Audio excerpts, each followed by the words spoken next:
Салим менин YouTube көрөрмендерим, калдырыңыз калай? Көрүп тургандарыңызда бул помидордон жасалган, яғни кызанактан жасалган томатная паста. Сиздер де менен бирге жасап көрүңүздөр. Кыскага катырып, дайындап, баарлыгын бөлүп салып койсоңуздар, кез келген тамакка кыстай коса аласыздар. Ендеше менен бирге болуңуздар. Помидорлардын баарлыгын тазартып алдым, жууп тазартып, баарлыгын жанагыдай блендерден өткүзүп алдым. Блендер барма, соковыжималка барма, баарлыгын сонун өткүзүп аласыздар. Мен сыяктуу, мен дәл солай өткүзүп алдым. Бул менде кекс пиширетін ыдыстар. Яғни кандай ыдыстар бар, шағын суган куюп койсоңуздар болады.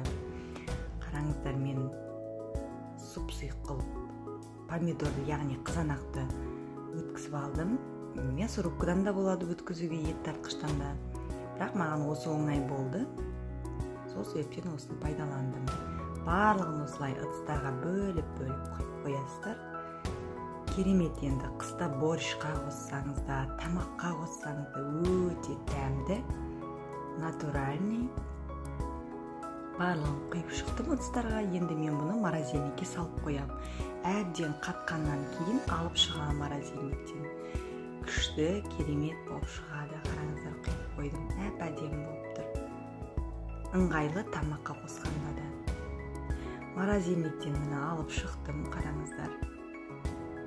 Әбден катты, каткандан кийин осулай баарлыгын ыдысынан аламын да, баарлыгын салафандарга бөлүп салып коямын. Енді кыздар, сиздер де жасап көрүңүздөр. Унаса лайк басып, сиздер калай жасайсыздар, дагы да кандай тәсилдерди билесиздер, осы комментарийга жазып коюңуздар, бөлүшүп отуруңуздар. Мен де билейин, мен де сиздер сыяктуу жасайын, жасап көрсөтейин башкаларына да. Дәл осылай міне салафандарга бөлүп койдум, караңыздар. Ыңгайлы, эң биринчи ыңгайлы, керемет, дәмді және де. Осылай бөлүп пакеттерге салып койдум. Кыста шетинен аламын да борщка, тамакка косамын. Менен бирге болуңуздар.